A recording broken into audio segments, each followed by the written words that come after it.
Hi YouTube, this is Brittany, a shorty girl to you, and today we're going to talk about sex real quick.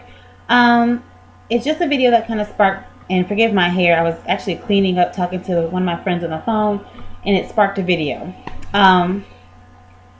Basically, I'm going to take the opposite end of this. A lot of people say that when they got pregnant, oh, they want to be intimate with their partner all the time. They always, you know, they're always on and popping. This is the best time in their life for the intimacy level, and that's great for them. And I'm not a hater because I know what that's like. I went through that phase, but I did, you know, my friend and I were talking, and it's my best friend. She's also pregnant, and she was like, you know what? You and I both know that we have no issues with our intimacy level. And I second that, because when me and my boyfriend got together, you know, just like newlyweds, you're kind of like rabbits. And it also continued all the way through almost my second trimester, but right around the second trimester up until now, it's kind of like with always feeling heavy and always feeling pain in my back and always feeling tired and my feet swelling, and now the UTI thing that just happened. It's like it's always something. Like I'll be ready to go, and then it's always something. He'll either start kicking a lot, and I'm just like, really, I can't even focus right now because he's just doing so much. Or, you know, my body is hurting, like my shoulders and my back.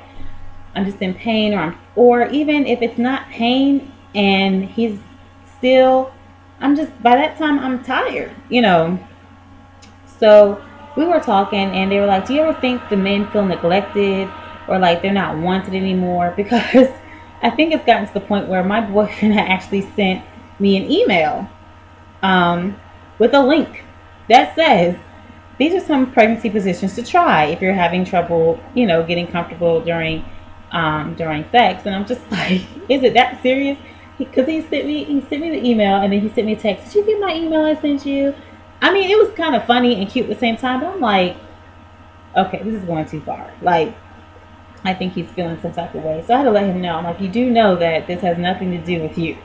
But some women, one of my coworkers, we were having, you know, lady talk, girl talk at work, and she said once she got pregnant, around her 4th or 5th month, she could not stand the father of her baby. She was like, I didn't want to be around him. I didn't want him to touch me. So being intimate was not even going to be a possibility. She's like, and it's not that I didn't even like him. She's like, I just couldn't be around him for some reason. I just couldn't be around him. And she said the feeling did not stop until the baby actually came. And then when she finally started wanting to be intimate with him again, they're dealing with the newborn crying at all times of night, and he's tired. So I would just like to, you know, do a video saying that if you are one of the people who are not, I guess you could say one of the lucky ones that got pregnant, and you know, you guys just can't keep your hands off each other, congratulations. But if you're on the other spectrum, which the What to Expect When You're Expecting book does say about 70% are going to feel like, no, this is not working for us, you know, we're going to have to wait this one out. It's okay. I mean, your partner understood that you got on this journey to being pregnant, obviously, because you guys were physically attracted to each other, emotionally attracted to each other, and were supportive of each other. So that's how you it led up to you having a baby, obviously. But you also need to remind him that, yes, now that you have your baby, especially for those who were trying to conceive and all you're focused on is, we got to make a baby, we got to make a baby, we got to make a baby. You can get so focused on making that baby that once you make the baby, you don't want anything to disrupt that pregnancy. So you're like, nope, we're not going to have sex. We're not going to do this because I don't want anything to happen to my pregnancy. I understand that.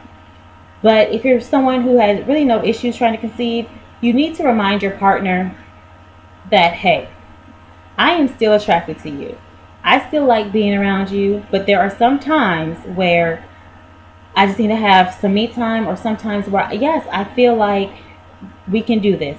I want to be intimate with you, but, you know, my back hurts, so we can try it, you know, but if I have you stop, then just know that it's not because of you. It's just something that I'm going through.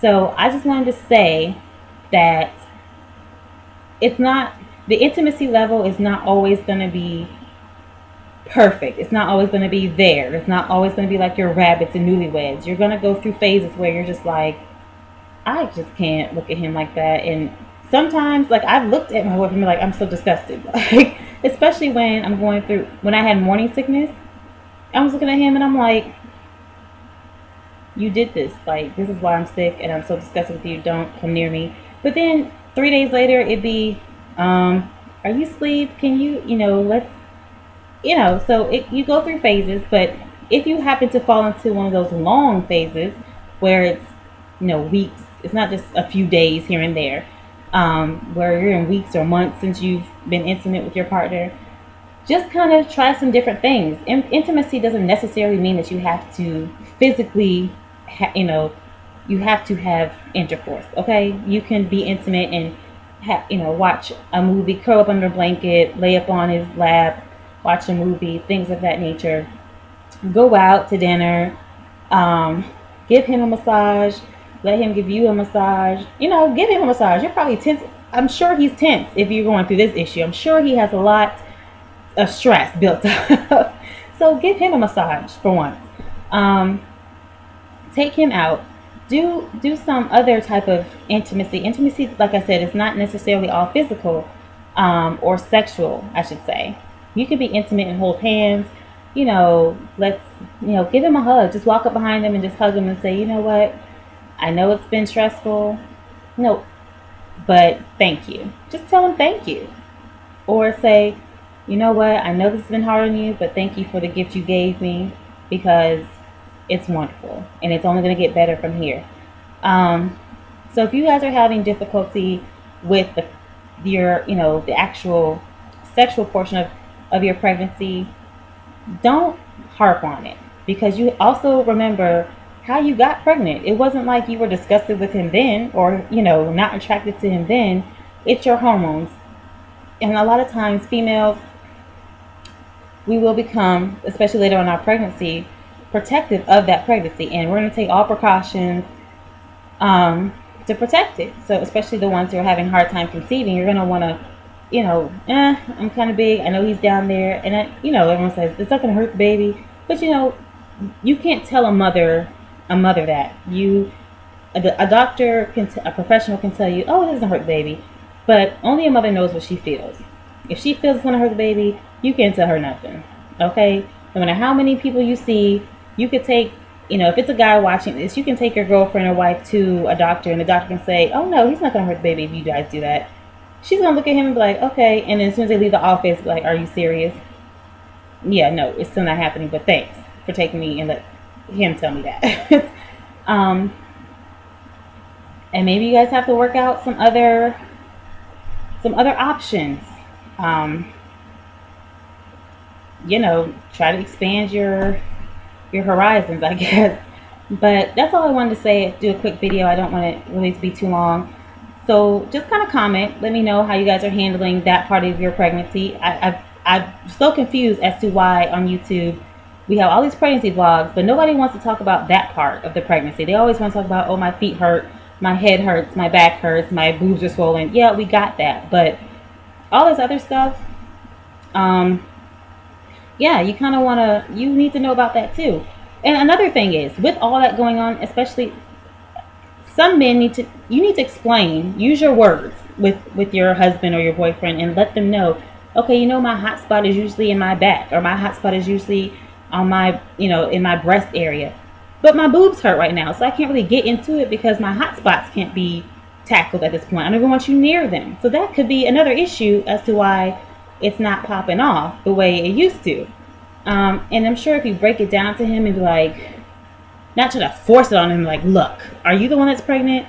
You know, just kind of be like, babe, you know how we used to get it started, but I just can't have you in this region because it hurts. I don't like it.